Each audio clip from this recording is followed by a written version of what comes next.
sentar, meus amados. Obrigado. Louvado seja Deus.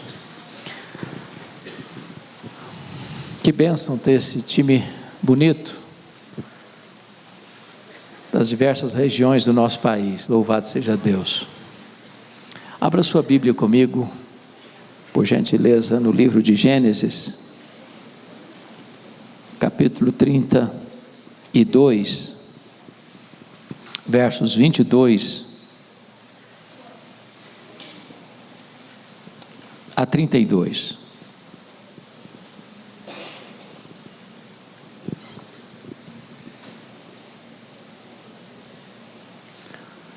Gênesis 32, 22 a 32. Está escrito: levantou-se Jacó naquela mesma noite, tomou suas 2 mulheres, suas 2 servas e seus 11 filhos, e transpôs o val de Jaboque. Tomou-os e fê-los passar o ribeiro, fez passar tudo o que lhe pertencia, ficando ele só. E lutava com ele um homem até o romper do dia. Vendo este que não podia com ele, tocou-lhe na articulação da coxa. Deslocou-se a junta da coxa de Jacó na luta com o homem. Disse este: deixa-me ir, pois já rompeu o dia. Respondeu Jacó: não te deixarei ir se me não abençoares. Perguntou-lhe, pois, como te chamas? Ele respondeu: Jacó. Então disse: já não te chamarás Jacó e sim Israel, pois como príncipe lutaste com Deus e com os homens e prevaleceste. Tornou Jacó: dize, rogo-te, como te chamas? Respondeu ele: por que perguntas pelo meu nome? E o abençoou ali. Aquele lugar chamou Jacó Peniel, pois disse: vi a Deus face a face, e a minha vida foi salva.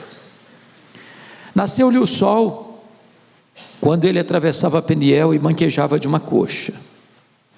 Por isso os filhos de Israel não comem até o dia de hoje, até hoje, o nervo do quadril na articulação da coxa, porque o homem tocou a articulação da coxa de Jacó no nervo do quadril. Meus irmãos, Jacó é uma das figuras mais emblemáticas da Bíblia. Nenhum nome é mais repetido na Bíblia do que o nome de Jacó. Nem Abraão, nem Moisés, nem Davi, nem Paulo. É o nome mais repetido na Bíblia. Jacó tem 3 momentos decisivos na sua vida: Betel, Peniel e El-Betel. Quando ele sai de casa, depois de ter enganado seu pai e traído seu irmão, ele era solteiro, vivia na barra da saia da mãe, a mãe é quem tomava as decisões por ele.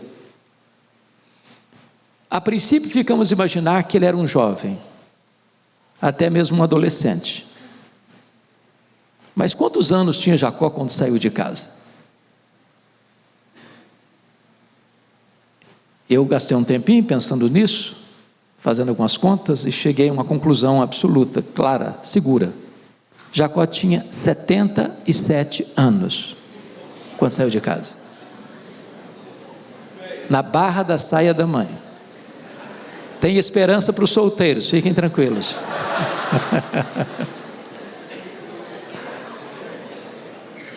Por que você pode afirmar com certeza que ele tinha 77 anos? Preciso que você acompanhe o raciocínio então. Ele sai de casa, vai para Padã Arã, trabalha 14 anos por Raquel e Lia, a contragosto, é verdade. Quando ele completa 14 anos, nasce José, e ele quer voltar, e o sogro não deixa. Então quando José nasce, o Jacó tem 91 anos.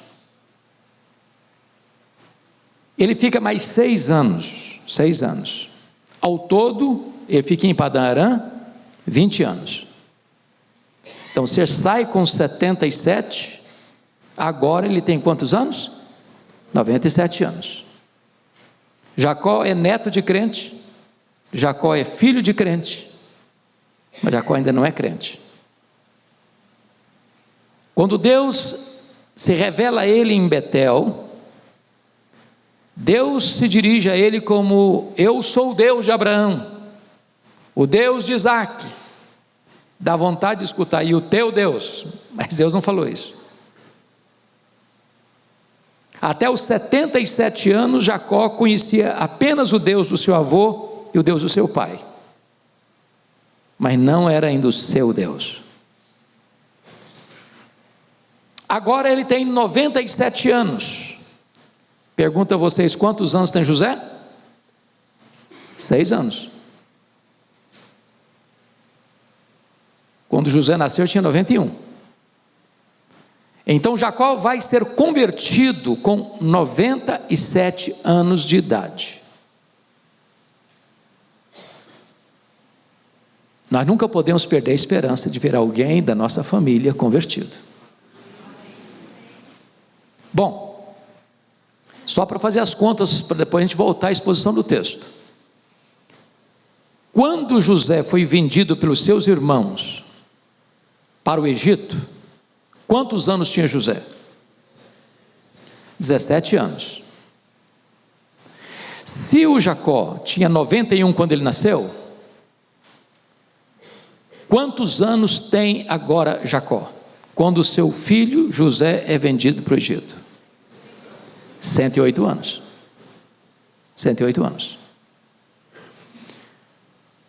Quanto tempo José ficou no Egito até levar sua família para o Egito? 13 anos sofrendo. Depois 7 anos de governo com fartura. Então são 13 com 7, 20. Depois tem 2 anos de agrura, seca, fome. Com 2 anos de seca, ele manda levar sua família, ou seja, 22 anos depois. Quantos anos tinha Jacó quando José foi vendido para o Egito? 108. 108 mais 22, 130. A Bíblia diz que foi para o Egito com 130 anos. Viveu lá 17 anos, morreu com 147 anos. Então não é lucubração, é fato. Ele sai de casa com 97, neto de crente, filho de crente, recebe promessas de Deus, bênçãos de Deus, cuidado de Deus, proteção de Deus, mas não é salvo. Há muitas pessoas, irmãos, que estão na igreja, são netos de crentes, são filhos de crentes, conhecem a palavra, conhecem as promessas, recebem as bênçãos, são até dizimistas, mas nunca nasceram de novo. Conhece apenas o Deus de seu avô e Deus de seu pai. Mas agora nós chegamos a uma situação onde, depois de 20 anos que ele está em Padã Arã, vocês conhecem o enredo todo, está na hora de voltar. O sogro já não olha para ele direito, os cunhados já têm comentários muito ruins acerca dele, as mulheres não estão satisfeitas com o pai, usaram-nas como mercadoria. Deus fala com ele: está na hora de voltar. Mas o problema é que ele deixou para trás uma situação pendente, e o seu irmão havia jurado que quando o pai morresse, ele mataria o Jacó. O Isaac não tinha morrido ainda, depois de 20 anos. Mas a Rebeca que disse para ele: eu vou te mandar para lá, meu filho, daqui a pouquinho eu mando trazer você de volta. Quando Jacó voltou depois de 20 anos, ela já estava morta. E agora não tem mãe protetora mais para fazer uma média. E nessa conjuntura, ele precisa atravessar o val de Jaboque. É aqui que entra a história do nosso texto, onde Deus vai lutar com ele, porque o homem é um anjo. O homem que é anjo é o próprio Deus. E aqui com 97 anos é que o Jacó vai ter uma experiência, chamaríamos nós hoje de conversão, de novo nascimento. Quando Deus muda não só a sua vida, Deus muda o seu nome. Você não vai chamar mais Jacó, você vai chamar Israel. E só a partir daqui é que você conhece o nome de Deus, Deus de Abraão, Deus de Isaac, Deus de Jacó. Agora ele não é apenas neto de crente, filho de crente, agora ele também é crente. Agora ele não tem apenas a experiência dos outros, ele tem a sua própria experiência. Eu vou passar de relance sobre isso, mas tem um terceiro capítulo importante. O primeiro é Betel, onde ele tem um encontro com o Deus de seus pais, Deus do seu avô e Deus do seu pai. Em Peniel ele tem um encontro com o Deus da sua vida, no capítulo 35 de Gênesis, depois de uma tragédia que aconteceu com ele, por desobedecer a Deus. Ele está na iminência de ser massacrado com a sua família, e Deus diz para ele: suba para Betel, mas antes você tire os ídolos do lar, purifica as mãos, tira as vestes sujas e suba para Betel. E lá ele levanta um altar e dá o nome desse altar de El Betel, o Deus da casa de Deus. Este é o Deus da restauração. O fato de você e eu sermos crentes, o fato de eu e você estarmos numa conferência de avivamento, não significa dizer que você e eu não estamos sujeitos a deslizes, a quedas, a fracassos. Mas o que eu quero dizer para você também hoje é que esse Deus não desiste de você, Ele não abre mão da sua vida. O Deus das promessas, o Deus da salvação, é também o Deus da restauração. Então, vamos considerar o texto lido. E eu quero destacar aqui algumas coisas muito importantes na experiência de Jacó, linkando isso com a questão do avivamento. Primeiro, o que você encontra aqui é o que chamaria de uma eleição incondicional de Deus na vida do Jacó. Se não, vejamos. Lá no capítulo 25, 23 desse livro de Gênesis, diz que Deus escolheu Jacó na contramão da cultura, sendo ele o caçula e não o primogênito. Embora gêmeos, mas quem nasce primeiro é Esaú. E dentro da cultura judaica, o primogênito tinha privilégios. E Deus inverte esse papel, e Deus escolhe Jacó. Não por méritos dele. Essa é a história da sua, da minha, da nossa salvação. Deus nos escolheu não porque viu em nós alguma virtude para nos escolher. Ele não nos escolheu por causa dos nossos méritos, mas apesar dos nossos deméritos. Se nós colocássemos lado a lado Esaú e Jacó, talvez nós fizéssemos opção por Esaú e não por Jacó. A segunda coisa que me marca é que Deus amou Jacó, apesar de seus pecados. Está lá em Malaquias capítulo 1, versículo 2 e 3. Eu amei a Jacó e eu aborreci a Esaú. É espantoso o fato de você e eu, conhecendo-nos, ainda Deus nos amar. Eu não tenho dúvidas disso. Só um louco pode sim, vai descer ao conhecer a si mesmo. Os gregos diziam: conheça-te a ti mesmo. Estavam errados. Eu não me conheço, você não se conhece. Tem hora que eu fico escandalizado comigo mesmo. Você não fica, não? Será que sou eu mesmo? Esse negócio está passando na minha cabeça, será que coisa estranha é essa? Mas Deus nos conhece totalmente, profundamente, exaustivamente, conhece o revelado, conhece o oculto, conhece o que ninguém conhece, Ele sabe tudo, exaustivamente, e apesar disso, Ele o quê? Nos ama. Isso é maravilhoso. Terceiro, veja comigo o verso 24 do texto lido, porque está escrito aí: ficando ele só, e lutava com ele um homem até o romper do dia. Quem toma a iniciativa de transformar a vida do Jacó é o próprio Deus.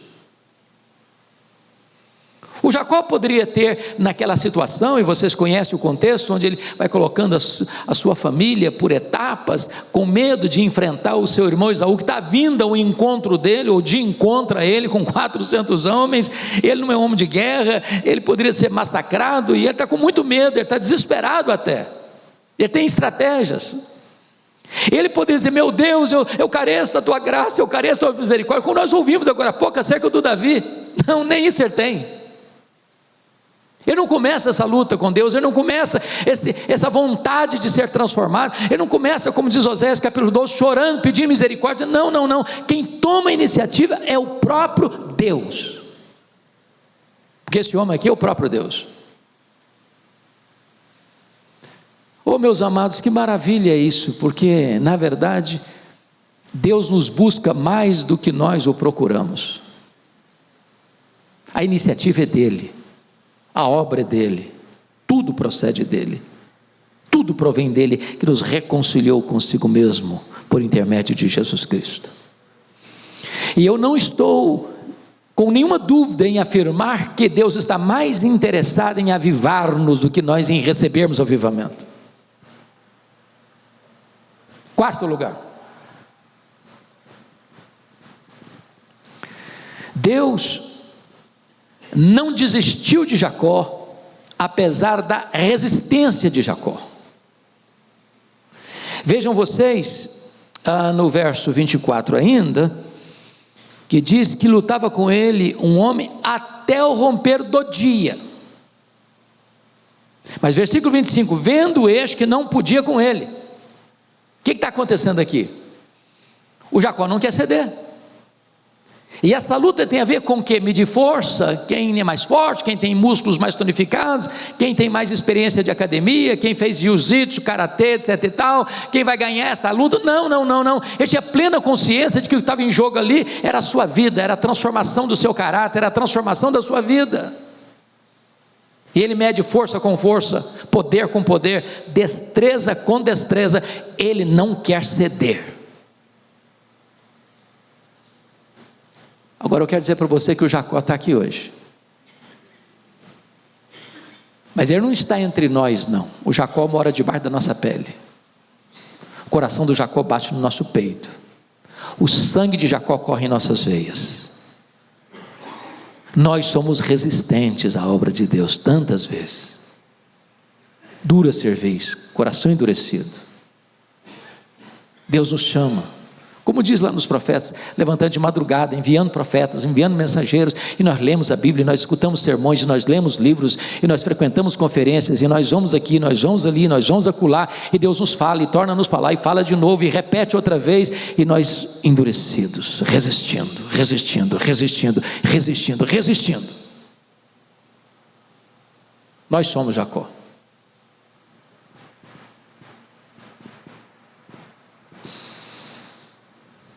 Quinto lugar, Deus feriu Jacó para não perdê-lo para sempre. Confira comigo o verso 25. Vendo este que não podia com ele, tocou-lhe na articulação da coxa, deslocando-se a junta da coxa de Jacó na luta com o homem. Deus o deixou aleijado, manco, deficiente fisicamente. Sabe o que significa isso? Deus é capaz de ir às últimas consequências para não nos perder. quando o Senhor disse para Saulo de Tarso no caminho de Damasco: dura coisa te é recalcitrares contra os aguilhões. Que bênção é que Deus não desiste de nós. Que bênção é que Ele tem um plano e Ele vai cumprir esse plano. Algumas pessoas às vezes precisam de um fato desse. Já pensou um cara que nasceu num lar cristão, neto de crente, filho de crente, tem promessas de Deus, e promessas enormes. Deus iria abençoar através dele as famílias da terra. Deus daria para ele uma promessa de não só de uma descendência, mas de uma nação, de um povo. Ele tinha a promessa de, por meio da sua descendência, chegar o Messias, o Salvador. E o cara, com tanto conhecimento, e com tanta informação, e com tanta coisa boa, está resistindo, e a luta começou no começo da noite.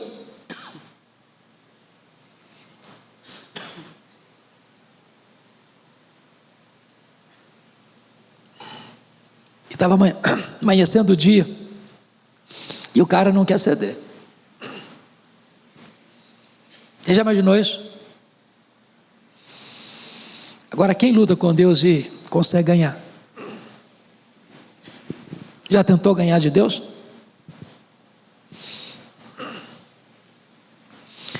Deus pode quebrar a gente, sabia? E é melhor ser quebrado por Deus do que permanecer endurecido.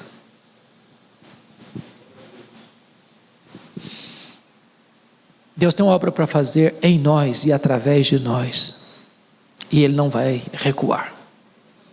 Bendito seja o Senhor por isso. Mas depois de tratar da eleição incondicional, esse texto trata também do que nós chamaríamos de a graça irresistível de Deus. E a primeira coisa que destaco aqui é que agora Jacó reconhece a necessidade da sua transformação, no versículo 26. Disse este: deixa-me ir, pois já rompeu o dia. Respondeu Jacó: não te deixarei ir, se me não abençoares. Quando é que ele chegou a essa conclusão? Só depois que foi ferido por Deus. Enquanto ele tinha força, ele está lutando para não ser transformado.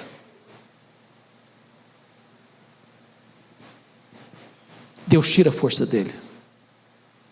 Um manco, um aleijado, não consegue mais lutar. Ele é dependente. E agora o Senhor quer ir, e ele diz: não, eu não te deixarei, se tu não me abençoares. É hora de você se agarrar com o Senhor, diz: Senhor, eu não posso mais apenas ser um frequentador de conferências. Já li tantos livros, já li a história dos avivamentos tantas vezes. Eu poderia enumerar algumas dezenas de congressos de avivamento que eu já fui. E a gente vai fazendo coleção de conferências, de sermões ouvidos, de livros lidos.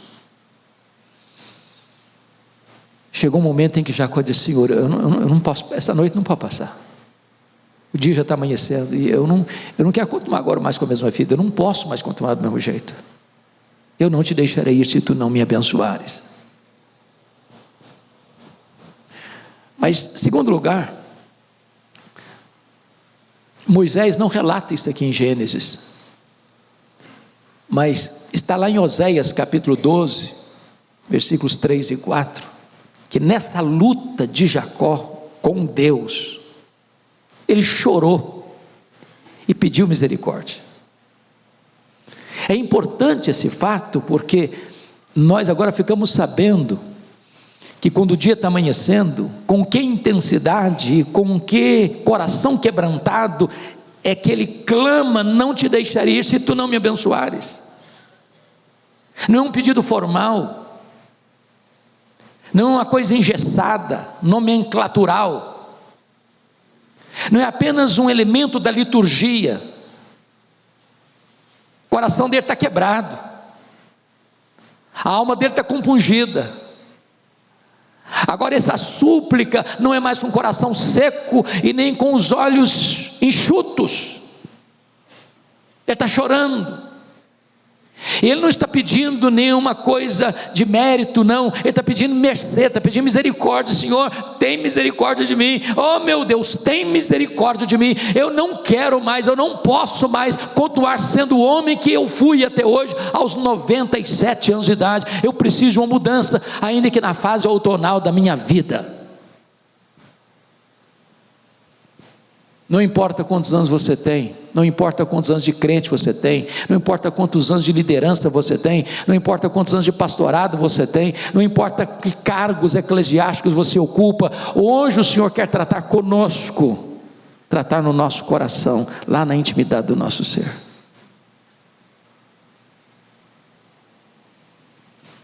Mas em terceiro lugar, veja comigo o versículo 27, Jacó confessou o seu pecado. Perguntou-lhe, pois, como te chamas? Ele respondeu, Jacó. Isso não foi uma resposta, isso foi uma confissão. Vocês se lembram que há 20 anos, essa mesma pergunta fora feita a ele, e feita pelo seu pai. Quando ele entra no quarto do seu pai, já estava praticamente cego, e o seu pai tinha pedido a Esaú para ir no campo, procurar uma caça, ele gostava. Aliás, o Isaac errou muito na criação dos meninos, a Rebeca também. Não é certo um pai ter preferência por um filho, a mãe ter preferência para o outro filho, e os pais insensatamente jogaram um filho contra o outro.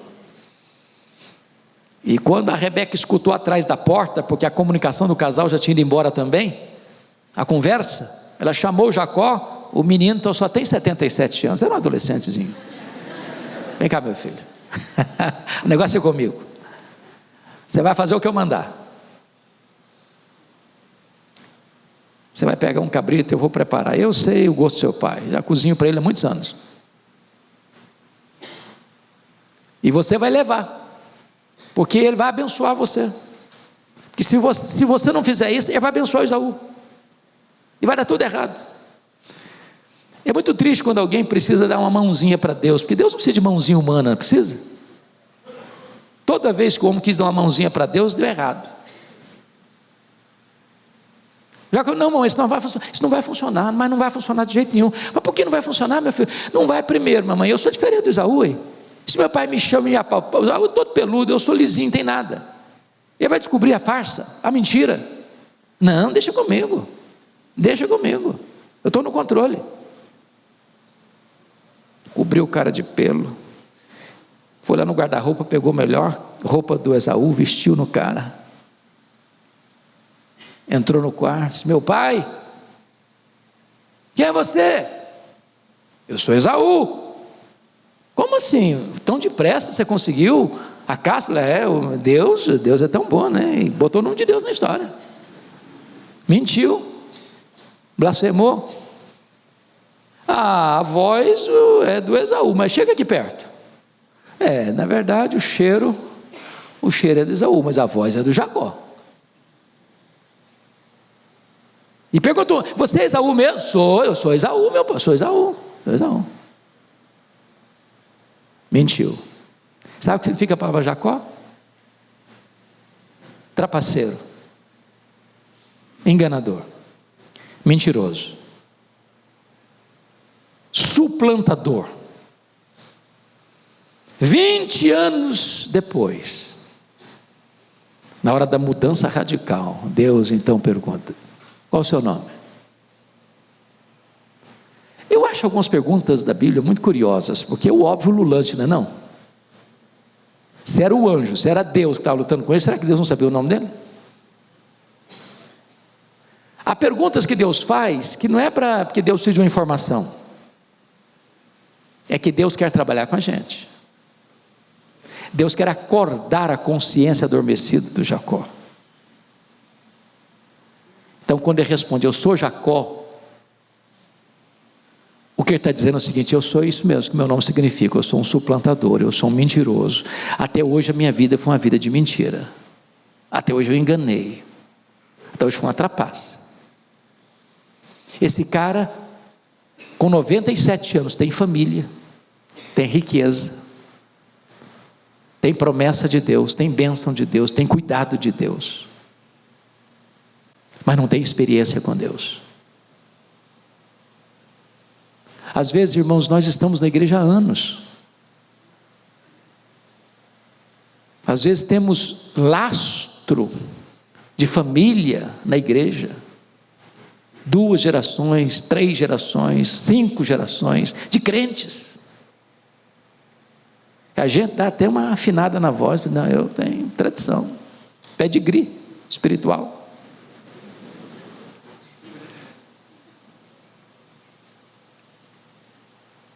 Isso nada impressiona Deus. Qual é o seu nome? Quem é você? Estou falando do seu avô, não estou falando do seu pai, estou falando de você. Quem é você?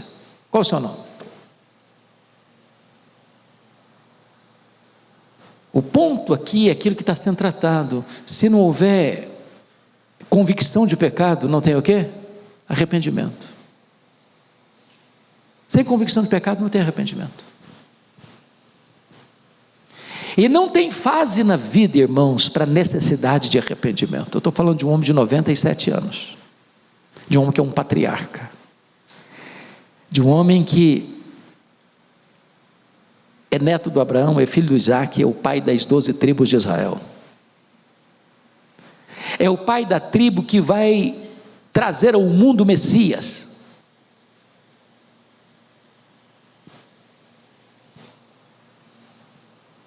Mas finalmente, versículo 30, diz que Jacó viu a Deus face a face, a sua vida foi salva. Aquele lugar chamou Jacó Peniel, pois disse: vi a Deus face a face, a minha vida foi salva. Aqui tem um corte radical, aqui tem um antes, aqui tem um depois.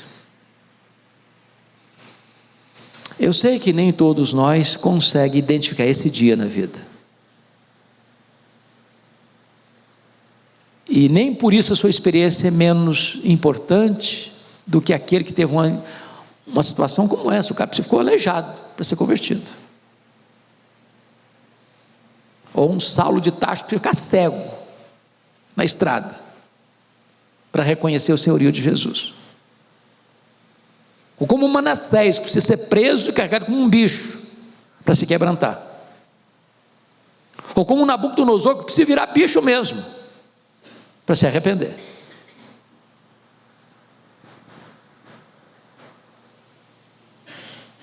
Cada um de nós tem a sua experiência. Eu, com 17 anos, nascido na igreja, frequentei a igreja desde a minha infância, nunca me afastei fisicamente da igreja, mas tive a minha experiência de conversão com 17 anos. Não estava lendo um livro, não estava lendo a Bíblia, não estava escutando um hino, não tinha ninguém pregando para mim, eu estava dançando, sozinho, rock and roll, numa vitrola, na casa de um vizinho, lá pulando, lá pelas tantas, nenhuma voz não foi audível, nenhuma experiência mística, mas o Espírito Santo segredou meu coração. Você está com nada, nada disso aí preenche o seu coração. Ali sozinho, me rendi aos pés do Senhor, sozinho. Cada um tem sua experiência com Deus. Não é questão de tempo. Às vezes isso acontece na infância, às vezes acontece na adolescência, às vezes acontece na juventude, às vezes na fase adulta, às vezes na velhice, às vezes com 97 anos.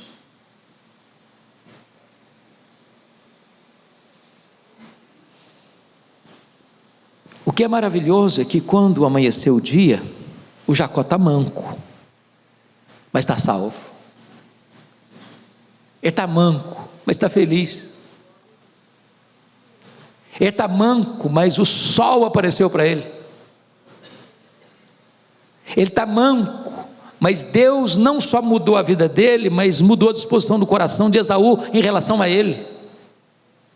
E em vez de enfrentar uma guerra, enfrenta abraços e beijos de reconciliação.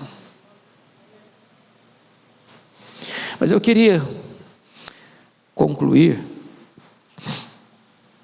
agora levando vocês para o capítulo 35, porque o ponto do congresso é esse.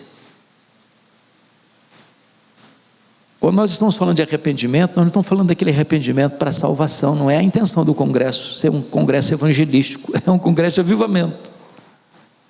E por ser um congresso de avivamento, nós estamos falando de quem? De crentes. Avivamento não é para o incrédulo, avivamento é para a igreja.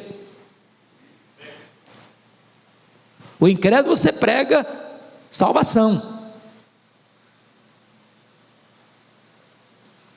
A pergunta é: e gente salva?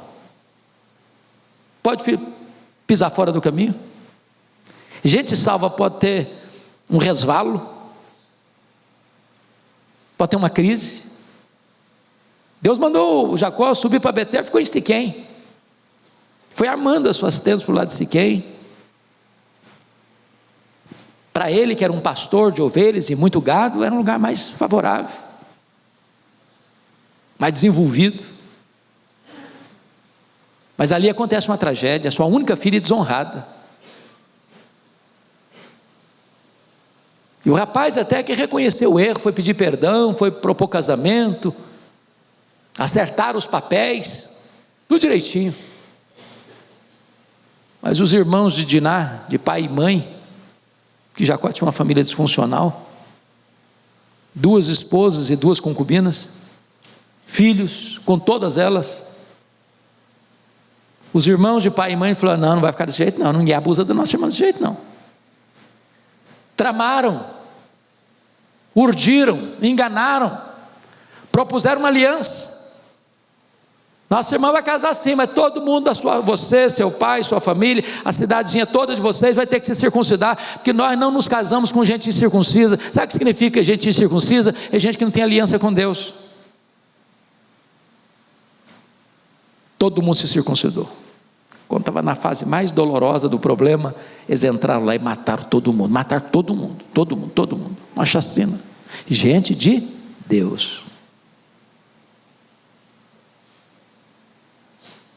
Agora Jacó está com medo, porque a vingança vem, e ele está numa situação embaraçosa demais, porque ele não obedeceu a Deus, e a consequência chegou. E é nessa conjuntura que Deus diz para ele: agora suba para Betel. Suba para Betel, mas para subir, meu filho, algumas coisas têm que acontecer. Primeiro, você tem que abandonar os ídolos. Lembra que a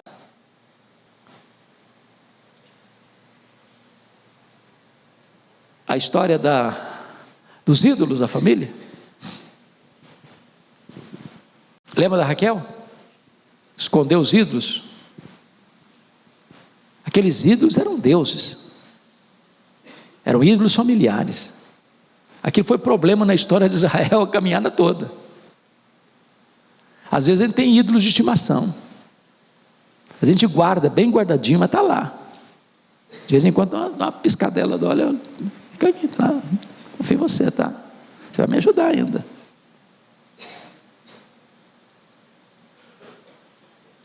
Enquanto o ídolo não for tirado do caminho, a chuva não vem. Enquanto o Baal não for removido, a chuva não desce. E Deus disse mais: olha, você tem que limpar as vestes e as mãos. A vida tem que mudar, a forma tem que mudar, a aparência tem que mudar, tudo tem que mudar. Tem que arrepender, porque não pode ter restauração sem convicção de erro. Os avivamentos foram precedidos por convicção de pecado. Não havendo convicção de pecado, não tem arrependimento, e não tendo arrependimento, não tem avivamento. E diz a Bíblia então que Jacó sobe para Betel, e ali ele levanta um altar, e ele dá o nome nesse altar de El Betel. Agora apenas não é Betel, casa de Deus, porta do céu. Ele precisa avançar um pouco mais, aprofundar um pouco mais. Ele não precisa apenas de conhecer a casa de Deus, ele precisa agora conhecer o Deus da casa de Deus. Porque é possível conhecer a casa de Deus, ter respeito pela casa de Deus, ter reverência pela casa de Deus, mas não ter experiência com o Deus da casa de Deus. Essa palavra El Betel, em algumas línguas orientais, literalmente significa eu te abençoo outra vez. Vamos recomeçar. Vamos recomeçar. E hoje eu queria trazer essa palavra para você. Vamos recomeçar. Lembra lá o primeiro amor? Eu não sei quanto a você, tem hora que eu fico olhando no meu coração, falei, meu Deus, eu já tive momentos melhores na minha vida com o Senhor. Eu já tive momentos em que eu queria varar a noite, me deleitando em Deus, em oração, na leitura da Bíblia. De repente, meus irmãos, as coisas de Deus vão se acostumando, a gente vai se acostumando com o sagrado, acostumando com a igreja, com o trabalho de igreja, com a atividade de igreja, de corre para lá, corre para cá, corre para lá, corre para cá, faz e faz e faz e faz. De repente a gente bota no piloto automático. E Deus está dizendo para você e para mim hoje, vamos recomeçar. Eu te abençoo outra vez. Eu te abençoo outra vez. Porque eu não quero apenas que você conheça a casa de Deus, eu não quero apenas que você tenha uma experiência de salvação, eu quero que você também conheça o Deus da restauração, do recomeço, de um novo tempo na sua vida. E é isso que nós estamos aqui buscando, e é disso que você e eu estamos precisando nessa tarde.